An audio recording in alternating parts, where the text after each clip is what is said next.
petites bulles, bienvenue dans la bulle de Virgie. J'espère que vous allez bien. Petit tirage ce jour avec un oracle, un tarot, pardon. Hop là, ah pas celui-là. Tarot Grand Luxe de Ciro Marchetti. Vous savez que j'aime beaucoup cet homme, enfin en tout cas ce qu'il fait, parce que lui je ne le connais pas. Mais j'aime beaucoup ces tarots, j'aime beaucoup ces oracles. J'aime beaucoup ces dessins en fait. Donc on va un petit peu voir quelles sont les énergies qu'on va pouvoir dégager ce jour avec ce tarot. Cette carte qui veut se plier à petits coups, qui sort, qui ne veut pas sortir de ma main. Ah oui, de bâton. On a de la communication, du mouvement, il se passe des choses, ça bouge ici, c'est très très bien. C'est toujours une bonne chose quand ça bouge, parce qu'au moins ça permet de voir clair, de voir comment les choses se décantent, dans quelle direction ça va, ce qui se dit, ce qui se fait. Ça aide à se positionner, à prendre des décisions, ça aide à voir clair, ça aide à ne pas se sentir impuissant, à sentir qu'on avance, qu'on y va, qu'on va de l'avant. Alors, le 7 de Pentacle, 8, pardon, 8 de Pentacle, oui, on travaille dur, on bosse, ça va de pair ici, hein. Il y a du mouvement, il y a de la communication, ça bouge et on y va, on bosse, on est dedans. Alors, on est dedans, il faut que ça avance, on a peut-être les idées claires. Avec le magicien, on manifeste, on a tout ce qu'il faut dans nos mains pour faire ce qu'il faut. Et c'est pour ça qu'on bosse dur, parce que ça bouge et on sait qu'on a potentiellement quelque chose à faire, qu'on a des idées, qu'on sait ce qu'on veut, peut-être là où on veut aller, peut-être. En tout cas, on manifeste par la parole, par le mouvement, par le travail, pour aller là où on veut, comme on le veut, en fonction de ce qui se passe ici. En tout cas, là, on reprend, j'ai envie de dire, on reprend son pouvoir. On n'a plus du tout, justement, cette sensation d'impuissance. On reprend son pouvoir, on reprend le contrôle de sa vie. Et ça, c'est super. Parce que rien de pire que d'avoir l'impression qu'on n'a pas de pouvoir sur sa propre vie, de contrôle sur sa propre vie. Alors, le mot contrôle ne me plaît pas, mais vous avez compris l'idée. Hein. Hop. Alors, le 2 de Pentacle, c'est un équilibre un peu instable. Peut-être qu'on court peut-être un peu dans tous les sens, on a peut-être des paroles, des pensées dans tous les sens. En tout cas, c'est équilibré, mais voilà, on sent bien qu'on ne peut pas fonctionner comme ça ad vitam aeternam. C'est pour ça qu'on travaille certainement dur pour manifester ce qui mérite de l'être, pour peut-être éviter de se dissiper, même si je n'ai pas ces cartes de on se dissipe ou autre, ou l'inverse. Mais ici, on sent que cette agitation, cette communication est nécessaire, ça c'est équilibré, mais voilà, c'est pas quelque chose qui peut durer dans le temps, cette façon de fonctionner. Et ici, on a quand même l'impératrice au centre du tableau. Donc ça, c'est une merveilleuse carte, pleine de promesses, pleine de fertilité, pleine de douceur, pleine de, j'ai envie de dire de connaissances, même si ça ne la représente pas vraiment, mais pleine de sagesse, pleine d'amour, enfin, bon, très, très positive. Et l'impératrice, c'est quand même toutes les reines réunies. Donc, elle gère tout. Elle gère son argent, j'allais dire son pognon. Elle gère son argent, elle gère sa santé, elle gère sa famille, elle gère son amour, son cœur de femme. Elle gère sa carrière, elle gère tout, l'impératrice. Elle est dans une gestion claire de sa vie, voilà, clairement. Ici, on a quand même un roi d'épée. Un roi d'épée, on décide, on tranche, sans le cœur à la limite. Hein. On fait les choses de façon très cohérente, très analysée, assez froidement, mais analysée, logique, cohérence, juste. On est avec des vérités ici, hein, donc on est sur quelque chose, on n'est pas dans le rêve, on n'est pas dans quelque chose de fleur bleue, on est dans quelque chose de très concret, de très réaliste. Donc c'est assez, j'ai envie de dire, encourageant, dans le sens où on ne va pas n'importe où, quoi. On ne va pas se perdre, Dieu sait où. Roi de bâton. Alors ça, c'est une bonne nouvelle aussi parce que le cœur froid est très cohérent et très concentré et savoir exactement où on va et avoir les idées claires, c'est très bien. Mais si on fait ça justement, comme je disais, sans le cœur, c'est plus embêtant. Ici, on n'a pas forcément le cœur, mais on a quand même la passion, l'enthousiasme, la motivation et ça, c'est bien. Donc ici, on a conscience qu'on va vers quelque chose qui nous motive, où on peut avoir de l'ambition, où on a peut-être même un peu de pouvoir. Comme je dis, ça nous fait plaisir de sentir qu'on a du pouvoir sur les choses. Ça, c'est très agréable. Dans ce tirage, on sent on reprend le pouvoir sur nos vies, sur ce qu'on a envie de faire. On a une reine de coupe ici. Donc c'est bien. On a Cet équilibre ici, déjà l'impératrice de base est super équilibrée, mais je veux dire, même dans ce qui l'entoure, roi d'épée, roi de bâton, une reine aimante, on est quand même sur des énergies très matures. Et ça fait vraiment du bien parce qu'on sent qu'on sait où on va, on sait ce qu'on fait, on gère, on se sent bien dans sa peau, parce qu'on est quand même sur des gens, et face à des gens qui savent ce qu'ils font, qui savent où ils vont, qui assument, qui assurent. Et ça fait quand même beaucoup du bien. On se retrouve quand même soi-même ou entouré par des gens qui savent où ils vont. Reine de bâton, ben écoutez, reine de bâton, on a peut-être un couple ici, reine de bâton, roi de bâton, hein, et on a quand même une reine de cœur au milieu du jeu de quilles. Donc, j'ai quand même l'impression ici qu'on fait bouger les choses, ça peut être sur le plan amoureux. On a quand même cette impératrice qui représente l'équilibre absolu de ce qu'on veut être, de ce qu'on recherche, de ce qu'on attend. Et puis on a ici, j'ai l'impression qu'il y a quand même deux énergies féminines. Un homme ici qui doit peut-être faire des choix. Ce n'est pas possible du tout. Il y a de la communication, il y a du mouvement, il y a à faire un choix. Entre une femme avec, j'ai envie de dire, alors je ne sais pas avec laquelle il est. Bon, la plus proche, c'est la femme de cœur ici quand même, mais ça peut simplement être une représentation de la femme avec qui il est, ou vous qui êtes en train de regarder cette guidance. Mais on a quand même une forme de tierce généralement. La reine de bâton est souvent représentative de la tierce, mais en même temps ici on a justement roi et reine de bâton, donc il faut, on va dire quelque part, le couple idéal. Donc pour une fois, on dirait qu'étrangement, on pourrait dire qu'on a un couple idéal roi et reine de bâton, mais que c'est pas forcément que là qu'est son cœur en fait.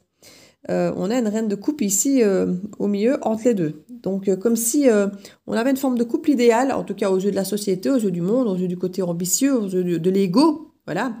Deux personnes peut-être ancrées un petit peu de façon égotique avec des signes de feu, ou en tout cas des attitudes de signes de feu. Mais qu'au final, il y a peut-être cette recherche plutôt de quelqu'un de plus sentimental peut-être ici, de plus... J'ai pas envie de dire de plus enveloppant, parce que la reine de bâton peut avoir un côté très enveloppant, mais très autonome et très indépendante, et qui fait fort ce qu'elle veut. Et je vais pas dire qu'il n'est pas arrangeante, parce que là, on est quand même sur un couple, comme je dis, idéal. Mais j'ai l'impression que c'est plus une illusion, ou socialement, que ça a l'air idéal, mais pas forcément...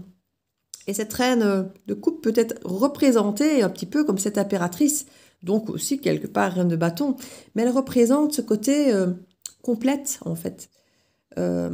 On peut vraiment avoir cette sensation qu'au centre du tableau, et pour moi c'est vous au centre du tableau, hein, c'est vous qui m'écoutez, même si vous êtes un homme, ou alors vous savez que je parle d'une femme bien précise, mais ce sont des énergies féminines d'impératrice, mais ça peut être un homme bien sûr.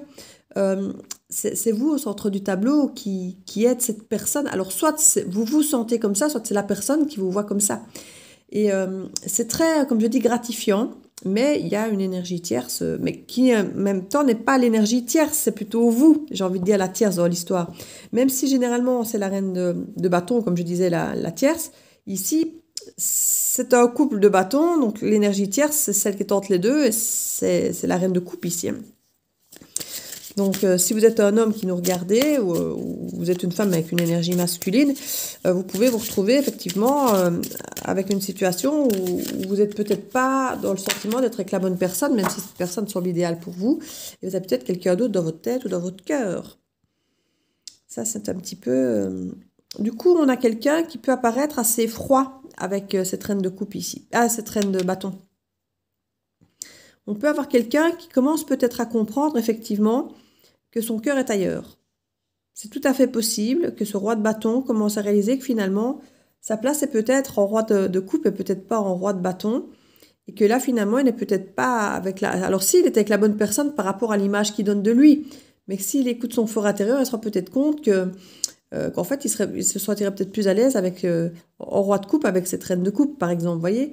Et vu que cette reine représente tout, il se voit aussi très bien en roi de bâton avec cette reine de coupe, mais qui peut être aussi bâton puisque impératrice. Donc, et là, on peut avoir effectivement une forme de froideur qui se dégage peut-être. Alors, vis-à-vis de cette impératrice dans un premier temps, si ce n'est pas une officielle, j'ai envie de dire, hein, mais en même temps, peut-être tout doucement aussi avec l'autre, parce qu'il ne sait peut-être pas comment se positionner. On sent que c'est un équilibre instable, que c'est quelque chose qu'il ne va pas pouvoir garder à long terme ici. Alors, il va y avoir du mouvement de la communication, ça je vous l'ai dit, il va travailler dur pour manifester ce qu'il a besoin de manifester. Mais ici, j'ai l'impression qu'il est dans une position où il voudrait être enthousiasmant et tout ça avec la reine de coupe, mais en même temps, il peut y avoir cette froideur aussi parce qu'elle n'est pas l'officielle, parce qu'il ne peut pas se permettre s'il veut être loyal, s'il veut être fidèle, s'il veut... Voilà, il y a des attitudes peut-être opposées qui peuvent ressortir parce qu'il ne voudra pas laisser ressentir ni à cette reine de coupe, ni à cette reine de bâton qu'il a un doute, qu'il pense peut-être à quelqu'un d'autre, que donc il peut avoir l'air assez cohérent et en même temps assez froid quand même. Parce qu'il ne veut pas faillir, il ne veut pas se tromper, il ne veut pas tromper, il ne veut pas qu'on voit la faille en fait. Il ne veut pas qu'on voit la faille ici. On a l'ermite, donc c'est quelqu'un qui peut se retrouver à s'extraire un petit peu du monde pour peut-être réfléchir, savoir exactement ce qu'il veut. Moi j'ai l'impression qu'il y a ce côté un peu clair avec cette impératrice ici.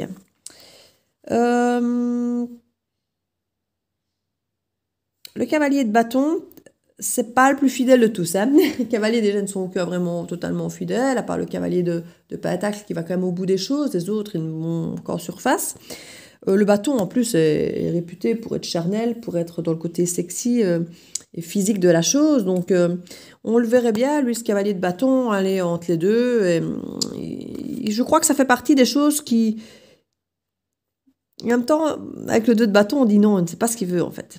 Donc c'est ça pour ça qu'il se retire ici en tant qu'ermite, parce que je crois qu'il a conscience qu'il pourrait fonctionner comme ça, parce que je crois que par le passé il a fonctionné comme ça. Mais ici il fait l'ermite parce qu'il a conscience que ni l'une ni l'autre ne mérite finalement ça, et puis que lui a peut-être évolué aussi, qu'il se dit peut-être voilà je l'ai fait ça par le passé, mais là j'ai plus forcément envie de fonctionner comme ça. Donc je vais m'extraire, je vais réfléchir, je vais m'écouter. Parce que je ne veux pas redevenir cet homme qui était infidèle, qui court après tout le monde, après les deux, peut-être, ou ça peut être l'inverse, ça peut être une femme, mais comme je vous dis, sur des énergies masculines ici, par rapport à des énergies féminines. Mais on a ici ce type, il n'a pas envie, avec le 2 de bâton, il va reprogrammer des choses, en fait. Avec le 2 de bâton, il faut faire des choix. Avec le 2 de bâton, il faut faire des choix. C'est pas un refus, en fait, ici, mais il a conscience qu'il faut choisir, en fait. Il n'y a pas un refus d'être ce cavalier, mais à partir du moment où il a conscience qu'il faut choisir, c'est qu'il a conscience que d'être ce cavalier n'est pas forcément la solution. Ici, il doit quelque part se projeter, planifier, programmer des choses. Il y a des choix à faire. Hein, il y a des choix à faire. Mais ce n'est pas possible que momentanément, il virevolte entre l'une et l'autre pour essayer de savoir ce qu'il veut, pour essayer de comprendre, de faire ses choix, tout en restant à distance des deux quelque part. Parce qu'avec l'ermite, on retrouve un petit peu la froideur du roi d'épée ici. Hein, et il peut très clairement se retrouver à distance des deux, tout en étant, entre guillemets, en papillonnant un peu entre les deux, mais réellement engagé avec aucune. Comme ça, il n'a pas l'impression de tromper. Vous voyez, c'est un petit peu, j'ai l'impression, ce genre de choses qui pourrait se faire. Comme ça, il n'a pas la sensation d'être infidèle, il n'a pas la sensation de s'engager avec une ou de tromper l'autre. Donc voilà, ça pourrait être aller boire un verre avec une, aller boire un verre avec l'autre, mais en même temps garder un peu cette distance quand même avec l'une et avec l'autre. Et être à la fois chaleureux, mais froid avec les deux. Vous voyez un petit peu ce côté empereur. Il veut être à hauteur de cette impératrice. Hein. Il veut être à la hauteur. Notre empereur ici, on a quand même déjà roi d'épée, roi de bâton. Donc on a déjà, comme je dis, un homme assez complet, comme on a ici cette femme. Et il veut être à hauteur de cette impératrice. Hein. En fait, il idéalise cette femme et il veut lui-même être idéalisé par elle, ou en tout cas avoir la même image de lui-même que l'image qu'il a d'elle. Donc il se dit, voilà, je la vois comme fidèle, je la vois bien, je la vois forte, je la vois courageuse, je la vois plein de choses, et j'ai envie d'être ce même homme qui la mérite quelque part. J'ai envie d'être cet homme qui est à la hauteur d'elle, qui a les mêmes capacités et qui gère aussi bien. En fait, on a un petit peu cette sensation ici de vouloir être dans la gestion, quoi. On a des conflits intérieurs, hein, ici, clairement, par rapport à un nouveau départ. Il y a un nouveau départ, en plus, en pentacle, donc très ancré, à long terme. En tout cas, c'est comme ça qu'il le visualise. Hein. Je ne dis pas que c'est ça qu'il va être capable de faire derrière, mais on a quand même des énergies très fortes et très matures. Donc moi, j'ai envie de penser que c'est possible. Oui, Hiérophant, oui. il veut vraiment bien faire. Il veut vraiment, mais on va même dire s'engager. Hein. Avec le hiérophant, ici, on a carrément les 4 bâtons ici qui représentent l'engagement. Et le hiérophant représente le côté engagement, le côté mariage, le côté expérience, le côté spirituel, le côté engagé et sagesse. Et c'est un nouveau départ, donc aussi avec l'as de pentacle. Et en même temps, cette carte, c'est très puissant. Tempérance, on veut être équilibré, on veut faire les choses bien. On a une reine de... Oui, donc on voit vraiment une des autres facettes de cette reine, hein, ici, qui est en gestion. On voit que tout n'est pas clair. Hein. Tout n'est pas clair parce qu'il y a encore un des deux à quitter, en fait, hein, quelque part dans l'histoire. Il faut couper clairement avec une des deux. Et c'est ça qui n'est pas encore clair du tout, en fait. Hein. On a encore... mais il veut un nouveau départ... as de bâton, donc on est dans le feu. Hein. Et il va y aller carretch, hein, comme on dit chez nous. Il va y aller fermement, on va y aller franco. Jugement, hein, renaître à soi, nouveau départ. Mais il y a quand même une rupture qui est difficile à faire. Hein. Il y a conscience qu'il y a un choix à faire et qu'il va forcément perdre quelque chose, en fait. Donc il y a une souffrance qui sera là parce qu'il y aura cette perte. Et maintenant, il sait que voilà, c'est une question de temps, que tout ça, ça va passer, que ça va se rééquilibrer. Mais il a peur d'avoir des remords, des regrets, de ne pas faire le bon choix, de se tromper. Mais il veut quelque chose de durable. C'est ça, en fait. Il veut aller vers quelque chose de durable. Et on lui dit de changer d'angle de vue pour faire son choix amoureux. Il doit vraiment... ça pourrait cacher clairement son sommeil. C'est quelqu'un qui pense beaucoup à tout ça. Mais il veut du changement. Alors le changement, hein, c'est compliqué parce que j'ai l'impression que cette reine ici peut être quelqu'un du passé, en fait. Aucune carte me le dit, c'est moi qui le ressens comme ça. Que ça peut être quelqu'un du passé et que bon, voilà, ça a déjà rompu une fois, voire plusieurs. Et que du coup, cette personne, même si elle représente son tout, son impératrice, ne représente peut-être pas ce qu'il y a de plus stable à ses yeux, dans le sens où ça a déjà peut-être été fini plusieurs fois. Et du coup, chercher quelque chose de stable... Il revient peut-être toujours vers cette personne, mais en même temps, elle a une forme de stabilité, puisqu'on revient toujours vers elle, mais en même temps, on finit quand même toujours chaque fois par se séparer, et donc finalement, on se dit, c'est pas la relation la plus stable. Donc, il y a peut-être ici une relation qui est devenue stable, qui semble idéale aux yeux de tout le monde, où personne ne va comprendre s'ils se séparent, parce qu'ils ont l'air si bien, et en même temps, personne ne va comprendre qu'il retourne peut-être vers cette personne dont il est convaincu que c'est son impératrice, mais avec qui ça a peut-être déjà foiré plusieurs fois, ou en tout cas une fois, et qui ne représente peut-être pas la stabilité. Donc d'un côté, il y a peut-être l'impression de ne pas se reconnaître totalement en l'autre. Là, on se reconnaît, mais en même temps, ça n'a déjà pas marché. Donc, est-ce que je dois vraiment quitter quitter cette énergie ici, qui lui correspond quand même en partie assez bien, ou en tout cas au regard des autres, pour aller vers quelqu'un qui n'est peut-être pas... Si, c'est quelqu'un qui est fait pour lui, et c'est quelqu'un à qui il tient, et c'est quelqu'un... en qui il se reconnaît peut-être mieux, beaucoup mieux, mais avec qui ça n'a déjà pas fonctionné. Alors, le pourquoi ça n'a pas fonctionné, s'il le comprend, il va peut-être se rendre compte qu'effectivement, le regard des autres avait trop d'importance, et que là, du coup, s'il arrive à se détacher de ça, ce sera peut-être faisable, du coup, et ça sera peut-être stable, mais je crois que c'est peut-être une question qui, alors je ne sais pas s'il se la pose ou pas, mais qui doit peut-être se poser. Si effectivement c'est cette femme, cette énergie féminine qu'il lui faut, et qu'elle, ça n'a pas été stable avant, peut-être s'interroger sur le pourquoi ça n'a pas été stable. Si effectivement il a changé par rapport à ça pour que ça puisse devenir stable, ou si les deux ont évolué aussi entre-temps évidemment. Mais comprendre pourquoi il est allé vers cette femme ici, si effectivement l'image qui renvoie aux autres est importante et que là justement parce que ça a peut-être foiré ou peut-être parce qu'elle n'a pas le même niveau social ou Dieu sait quoi, ou la même culture, la même religion, peu importe, et qu'aux yeux des autres peut-être que on encourageait peut-être moins cette voie-là parce que peut-être que visuellement parlant ou au niveau social, au niveau culturel, peut-être que c'est quelqu'un qu'on voyait moins avec lui, mais en attendant c'est vers cette femme, cette énergie féminine que je pense qu'il va quoi. Donc il veut être sûr, je pense, s'il quitte ici une énergie qui a l'air de lui correspondre visuellement et aux yeux de tout le monde, s'il doit s'en séparer, c'est pas pour aller repapillonner puis revenir et perdre. Si c'est pour perdre celle-ci, c'est pas pour aller là 2-3 mois et puis se rendre compte que ça ne va toujours pas. Donc il veut être sûr, et c'est pour ça qu'il risque d'y avoir ce côté un petit peu, peut-être papillonnage, parce qu'il veut peut-être pas refaire la même erreur, et il ne veut peut-être pas lâcher la proie pour l'ombre, et en même temps ici, il n'y a pas tellement de proie et d'ombre, puisque j'ai l'impression que les deux font partie de sa vie, quelque part, et il y a une des deux à lâcher de toute façon.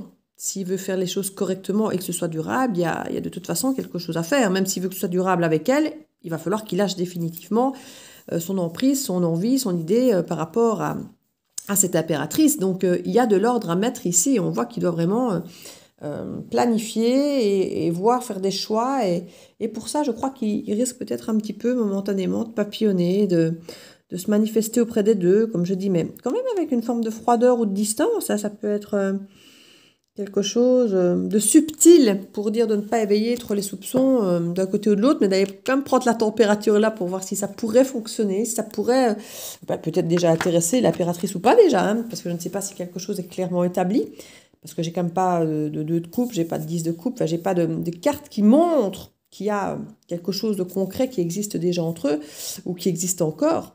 On voit juste des gens assez puissants dans leur stature, assez mature, j'ai envie de dire. Hein.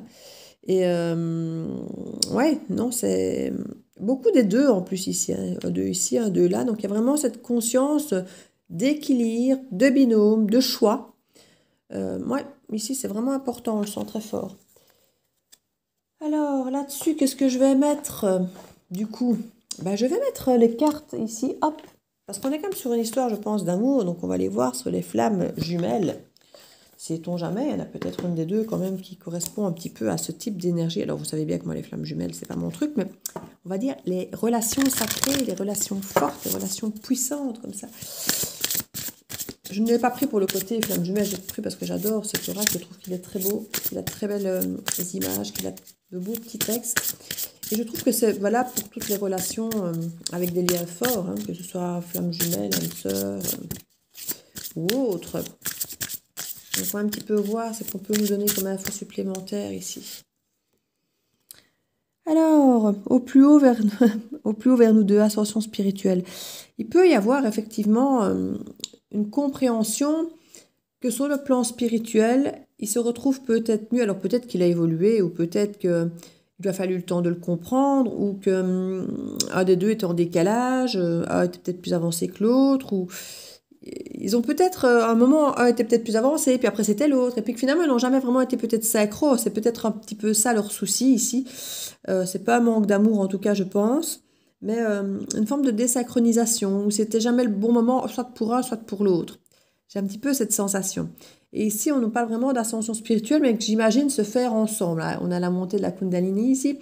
On a vraiment cette sensation que c'est une charge émotionnelle, spirituelle, mais aussi sexuelle et charnelle, mais très puissante qui rallie les deux ensemble ici, comme si c'était un peu une évidence. Rien ne peut limiter la grandeur de notre amour, croyance limitante.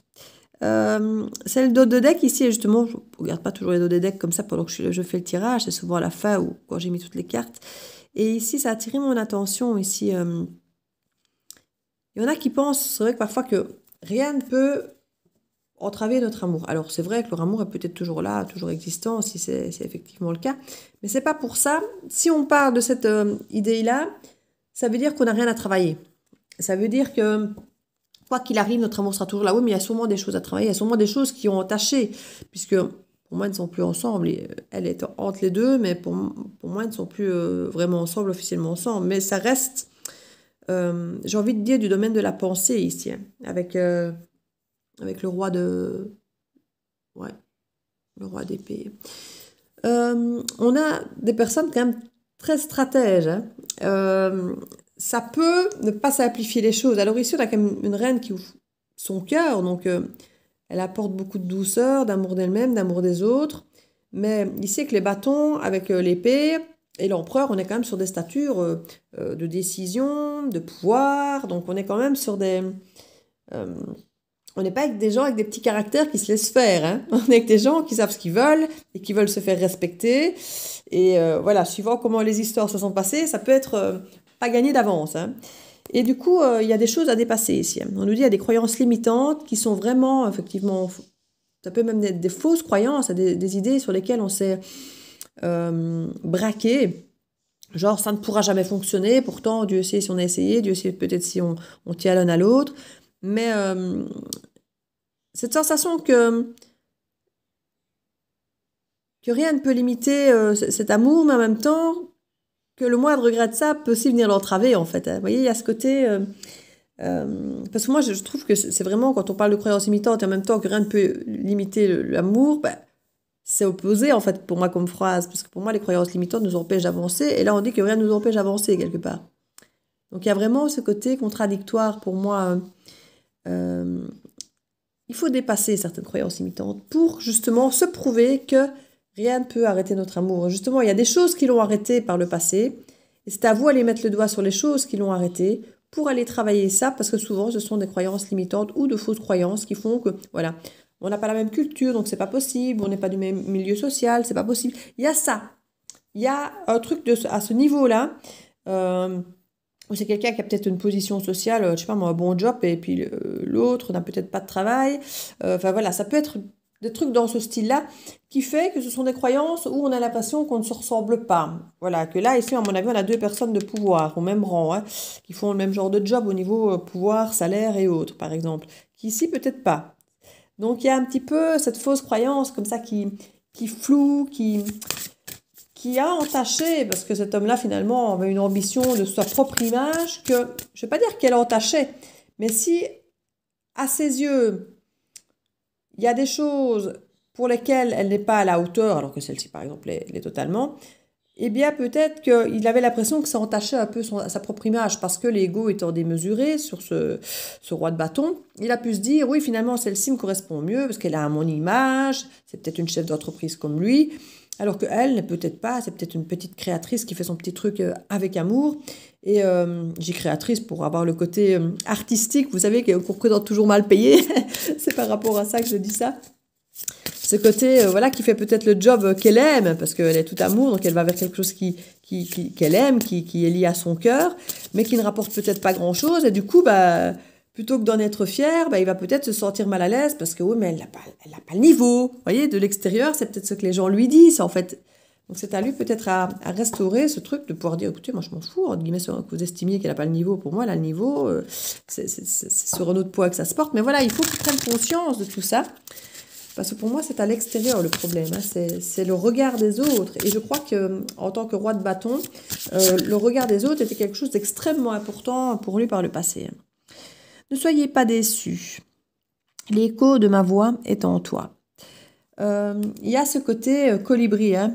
Colibri qui nous dit que chaque petit battement d'aile a son importance, chaque petite chose est importante. Qu'on ne fait pas toujours des grands pas, que parfois c'est des petits pas qui font que ça rassure, qu'on fait bien et que ça semble être moins un effort, donc moins contraignant, donc plus naturel et plus positif du coup. Et là, on a vraiment ce côté autodestructeur. Hein. On a la chance aussi sur cette carte, donc peut-être que faire les choses petit à petit sont une chance justement pour faire les choses bien et puis aller dans cette forme d'autodestruction. Ici, c'est peut-être un peu ce qui s'est passé entre eux. Peut-être qu'ils ont voulu aller trop vite, ou peut-être, comme je dis, que n'assumant pas peut-être la relation suite à de fausses croyances ou autres, croyances limitantes. Il peut y avoir cette sensation de déception, peut-être.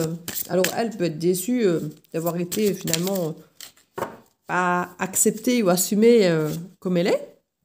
Et puis lui, peut-être déçu d'autres choses aussi. Je ne sais pas, il faut voir un petit peu... En tout cas, aller lentement mais sûrement peut sembler ici être une bonne idée pour ne pas justement tout foutre en l'air, tout recasser. L'infini où tout commence, la télépathie. Il y a entre ces deux personnes un lien fort. Hein. Il y a un lien de télépathie, un lien de pensée, il y a un lien... C'est des personnes qui sont restées connectées l'une à l'autre en fait. Hein. Ce sont des personnes qui continuent à penser l'une à l'autre, peut-être à s'envoyer sans le vouloir des messages subliminaux ou la nuit dans les rêves, il y a peut-être des choses qui passent. Peut-être que vous vous sentez bien à certains moments parce que l'autre se sent bien de son côté ou quand l'autre se sent pas bien sans même le savoir, vous vous sentez peut-être pas bien. Il y a peut-être des choses, bon, on ne parle pas d'empathie, hein, mais de télépathie, mais Il peut avoir une forme comme ça peut-être de communication avec cette personne. Dès lors que vous lâchez prise, que vous laissez quelque part peut-être réouvrir le cœur justement et pas rester sur cet ego justement. Lâchez prise sur l'ego pour pouvoir réouvrir le cœur et finalement cette télépathie pour mieux se comprendre, pour mieux s'entendre. Je te vois tel que tu es. Donc il y a vraiment, j'ai l'impression qu'il y a une reconnaissance enfin de cette personne, de qui elle est vraiment, où on se dit mais finalement on s'en fout que tu n'aies pas le même niveau, la même culture. Et je crois que c'est un travail qu'il aura fallu beaucoup de temps avant de pouvoir se le dire, mais surtout de le penser, de le ressentir, parce que peut-être que c'est des choses déjà qui disent « Ah, mais je m'en fous, c'est pas grave », il aura peut-être même dit pour la rassurer, mais qu'au fond de lui, en fait, il n'arrive pas à s'en persuader vraiment, quoi. Ici, j'ai l'impression que pour une fois, là, vraiment, je te vois tel que tu es, et j'ai l'impression qu'il y a aussi le « je t'accepte tel que tu es ». Et ça va se ressentir, se ressentir de façon très subtile à la limite, hein. Dans la télépathie, mais parfois dans des petits détails, dans des petites choses où on sent que l'autre, je viens d'entendre vous admire. Et c'est comique parce que pour admirer, effectivement, il faut avoir cette acceptation de l'autre, il faut que les croyances limitantes qui font que l'autre n'était soi-disant pas à la hauteur disparaissent, justement, parce que on est fier de l'autre, quoi. Peu importe, même si ce n'est que une petite créatrice qui ne gagne pas bien sa vie, mais qu'elle fait avec son cœur et que dans chaque pièce qu'elle fait, ben, il y a tout son cœur, toute son âme, ben, on a envie d'être fier de la mettre aussi sur un piédestal. Et voilà, s'il y a cette côté, je suis fière de toi, et cette admiration, je crois que c'est ce qui va le porter ici. Mais je crois qu'il avait peut-être du mal à l'admirer avant, en fait. Parce qu'elle faisait. Je parle pas physiquement, mais par le niveau social que le monde extérieur voit, en fait. C'est un petit peu ce que j'ai l'impression. C'est vraiment... c'est beaucoup l'apparence, le bâton, l'ego, en fait. L'ego. Donc, ce que les gens autour voient, la société, ce qu'on renvoie à l'extérieur, hein, à âmes égales. Je crois qu'il se sent avec cette femme à âme égale, alors qu'avec celle-ci, c'est différent, hein. Je pense qu'il y a... empereur et impératrice, ici, je pense qu'ils se voient vraiment l'un dans l'autre. Mais jusque-là, tant qu'il ne baissait pas un minimum sa garde pour devenir peut-être un roi de coupe, qu'il est maintenant en étant un empereur, hein. En étant un empereur, il est aussi roi de coupe, ça fait partie du package, j'ai envie de dire.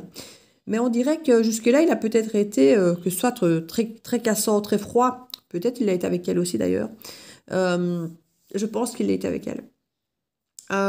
Soit il a été très froid, soit il est très chaleureux, très passionné, mais peut-être pas le côté amoureux. Il ne s'est peut-être pas laissé l'opportunité d'être vraiment amoureux parce qu'il voulait rester de cette forme de contrôle, d'ego, de pouvoir, de garder peut-être le contrôle sur la relation, de garder peut-être une forme de pouvoir, entre guillemets, sur elle, mais il se rend compte qu'en fait, c'est peut-être avec elle qu'il se sent le mieux, le plus à sa place, le plus en accord d'âme à âme. Et du coup, il se rend compte peut-être qu'il a fait une erreur et qu'il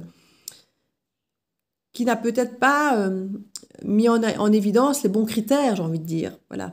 Il était sur des critères beaucoup plus, comme je disais, bâtons, que d'être sur des critères peut-être plus d'âme à âme, de cœur, de spiritualité, ou de choses comme ça. Alors peut-être qu'au départ, ça n'était pas important, hein, mais que maintenant, en évoluant, peut-être que c'est quelque chose qui commence à prendre de la place et se rendre compte que finalement, ça, il l'avait peut-être avec cette impératrice, avec cette reine de cœur, qu'il n'a peut-être pas avec la reine de bâton. Alors que franchement, elle semble être la femme qu'il a pu toujours attendre. Il était avec celle-ci, à la limite, qu'il aurait critiqué ce qu'il aurait voulu qu'elle soit comme ça. Il trouve une comme ça, qui a l'air d'être parfaite pour lui avec toutes les exigences qu'il pouvait avoir sur celle-ci. Mais maintenant qu'il a une qui correspond exactement à ce qu'il recherchait, ben, il se rend compte qu'en fait, il lui manque toutes les qualités, celle-ci, en fait, avec qui il se sentait bien. Et du coup, peut-être qu'il se sent bien d'une certaine façon, hein, parce qu'ils sont quand même super assortis, hein, mais il manque ce lien d'âme, en fait, à âme égale. Il manque ce lien d'âme, il manque cette profondeur émotionnelle, il manque... il y a de la fougue, il y a de la passion, hein, il y a de la sexualité, enfin, ça fonctionne, hein, ça fonctionne, je vous dis, c'est un couple de bâtons, ça fonctionne. Mais il manque un truc, hein. Il manque un truc et qui était là. Mais comme si ça n'avait pas suffi à l'époque parce qu'on voulait le bâton à la limite. Et là maintenant qu'il a le bâton, ben, il se rend compte que finalement le bâton ne fait pas tout. Donc voilà, je pense ici que si ça vous parle, n'hésitez pas à me le dire en message, parce que c'est toujours chouette d'avoir des retours de votre part si vous sentez que ça vous parle. Mais si on a une belle histoire qui peut se profiler... Alors maintenant, ce qui est dommage, une fois de plus, c'est qu'il y a toujours un choix à faire entre deux. Voilà, c'est dommage, comme on dit toujours, qu'il ne sache pas ce qu'il veut dès le départ et qu'il soit obligé de papillonner d'une à l'autre. Et c'est toujours mal ça, parce qu'il y a toujours une des deux qui souffre quand c'est comme ça. Et puis bon, voilà, quand on a une en plus qui colle bien et qui fait peut-être ce qu'il faut. Enfin, c'est toujours embêtant d'avoir des gens qui réalisent après coup que ce qu'ils avaient avant, c'était bien, c'était ce qu'il leur fallait en fait. Mais bon, voilà. Il faut souvent le perdre pour le réaliser. Et peut-être justement aller obtenir ce qu'on a toujours, entre guillemets, voulu et cherché, soi-disant, et puis se rendre compte, entre ce qu'on veut, ce qu'on attend, ce qu'on cherche, et puis se rendre compte si c'est vraiment ce qu'il nous faut, en fait. Parce que parfois, je ne sais pas si vous avez déjà remarqué, quand on est enfant, on a des rêves, ah oui, je voudrais bien ça, comme ça, une maison comme ça, un homme comme ça, avec un chien, et on a déjà une idée très claire de ce qu'on attend. Et parfois, on grandit en gardant cette même projection. Et puis, le jour où on rencontre cet homme parfait, avec celui qu'on a imaginé, avec la maison parfaite et le chien parfait, on se rend juste compte peut-être qu'on a juste évolué entre-temps et qu'en fait, c'est plus du tout ça dont on a besoin. Alors, c'est peut-être toujours un rêve parce qu'on l'a idéalisé. Donc, quand on le voit face à nous, on se dit « Waouh, je l'ai enfin !» Et puis, quand on l'a enfin et qu'on le vit, ce rêve, on se dit « Mais finalement, c'est pas de ça dont j'ai besoin. » Et ça peut être ça, en fait. Il aura peut-être fallu qu'il tombe sur cette traîne de bâton qui ressemble concrètement à ce qu'il recherchait, à ce qu'il aurait voulu que cette traîne de coupe soit, pour soi-disant pouvoir se lâcher peut-être. Et puis là, se rendre compte que finalement, ça ne fait pas son bonheur. Finalement, c'était peut-être pas ça qu'il lui fallait vraiment. Et ça peut être le déclenchement maintenant. Ça peut être quelque chose qu'il va commencer à comprendre maintenant. Et c'est peut-être quelque chose qui est très difficile pour lui à gérer parce qu'il doit forcément lâcher quelque chose, soit lâcher le rêve, je vais dire d'enfant, entre guillemets, qui maintenant qu'il est dedans, sans mauvais jeu de mots, se rend compte que c'est peut-être pas pour lui.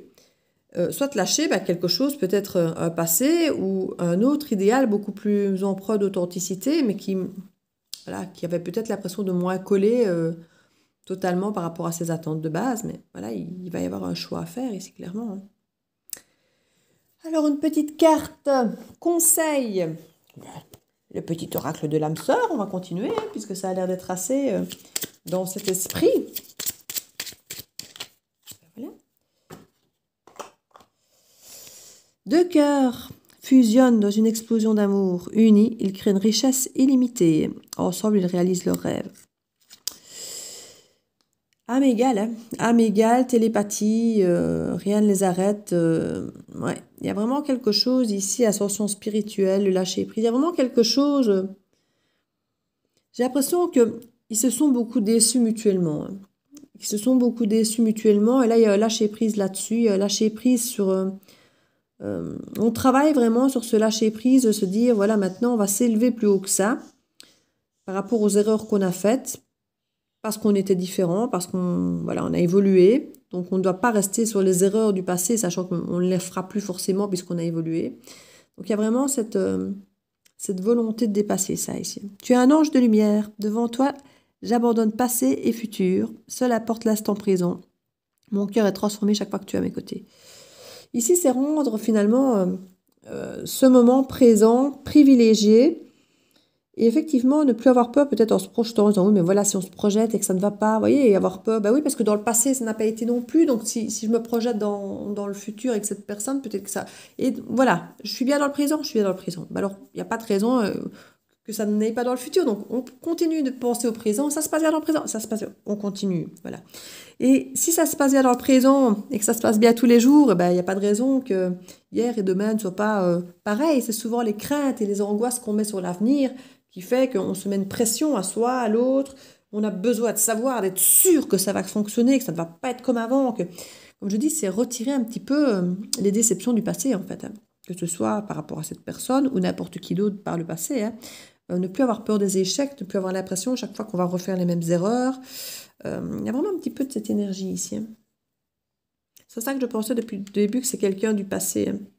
Qui nous relie en fait à des erreurs passées. Donc c'est ça qui est difficile. Commencer une nouvelle relation, on a déjà notre propre expérience qui peut être difficile et lourde.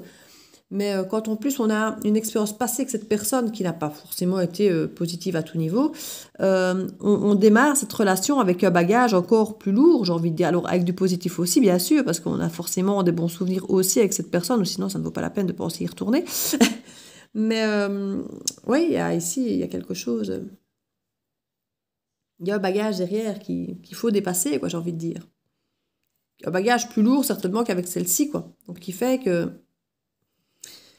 il y a peut-être ce poids entre le bagage et le bien-être que cette personne apporte, voire ce qui est gérable à faire, et c'est gérable, hein, on nous le dit ici. Il faut juste pouvoir mettre un petit peu derrière ce côté autodestruction, finalement, parce que c'est une forme d'autodestruction que de toujours se raccrocher au tort qui a été fait, aux erreurs qu'on a faites, et ou d'attendre que l'autre nous prouve que, alors que nous on ne fait rien, mais pendant ce temps-là, donc si on ne fait rien, il ne faut pas s'attendre à ce que l'autre fasse quelque chose, parce que l'autre voit que vous ne faites rien. Donc pourquoi est-ce que l'autre s'avancerait et ferait quelque chose si vous ne faites rien? Donc il faut sentir que les deux sont dans la même énergie, que les deux communiquent intensément, que les deux ont envie de se projeter pareil, ou de vivre l'instant présent pareil. Voilà, c'est peut-être pour ça qu'il y a une forme d'idéalisme ici avec l'autre, parce qu'il y a peut-être une façon de fonctionner un peu similaire. Mais c'est pas forcément là que son cœur, son âme, on va dire son âme, parce que je crois qu'il l'aime quand même, hein, mais que son âme va, que la profondeur des sentiments va. Donc voilà, n'hésitez pas à partager si vous pensez que ça peut aider quelqu'un, à mettre un petit commentaire si vous sentez que cette guidance est faite pour vous, à mettre un petit pouce bleu si cette guidance vous a plu, et à vous abonner pour avoir les autres guidances et à activer la petite cloche pour avoir toutes les notifications et vous verrez ainsi toutes les vidéos quand je les sors. Il y aura quelques surprises d'ici une dizaine de jours. Je vais pas dire lancer un nouveau concept, mais il y a quelque chose de nouveau qui va rentrer sur la chaîne, je pense. Ça fait un moment que j'y pense, mais l'opportunité ne s'était pas encore présentée, mais ici voilà, ça va se présenter. Donc, je vais vous proposer, à mon avis, quelque chose. Je ne vais pas dire une deuxième chaîne, mais un doublon, mais qui ne sera pas doublon parce que ce sera différent. Forcément, sinon, où est l'intérêt? Donc, à suivre, j'ai envie de dire. À suivre, d'accord? Et j'ai dit dans une dizaine de jours, mais vu que je suis justement en train de faire des avances au niveau tirage à cause de ça, ben, quand vous verrez cette guidance, en fait, ce ne sera plus dans une dizaine de jours, ce sera peut-être dans une petite semaine de rien du tout. Donc, voilà. Donc, je vous fais plein de bisous. Et je vous dis à très bientôt dans la bulle de Virgie. Ciao, ciao!